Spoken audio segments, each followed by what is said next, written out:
আমাদের এখন যা সময় বর্তমান যা পরিস্থিতি, সমস্ত হিন্দু যদি এক না হওয়া যায় তাহলে আমাদের সমূহ বিপদ।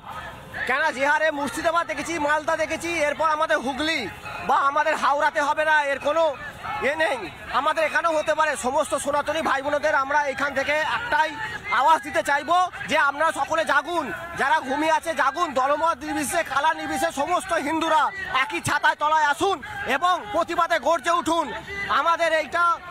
আমাদের বিপদ আসন্ন, সেটা আমরা যদি এখন না বুঝতে পারি আগামী দিন আমাদের অনেক বেশি দেরি হয়ে যাবে। কি মত এই রাজ্যের মুখ্যমন্ত্রী মমতা বন্দ্যোপাধ্যায়, তিনি পুলিশ মন্ত্রী, আগে চাইলেই মুর্শিদাবাদের ঘটনা রোখা সম্ভব হতো না? প্রশাসন এবং মুখ্যমন্ত্রী চাইলে তো অবশ্যই রক্ষা হতো, কিন্তু তিনি তো হিন্দুদের পক্ষে নয়। তিনি তো হিন্দুদের উপর অত্যাচার হয়েছে হিন্দুদেরই অ্যারেস্ট করেছেন। তিনি তো মুসলিমদের পক্ষে খেলছেন, পক্ষপাতী তো মুসলিম মুখ্যমন্ত্রী, একটা মুসলিম লীগ সরকার চলছে। আমি একটু আপনার কাছে যাব।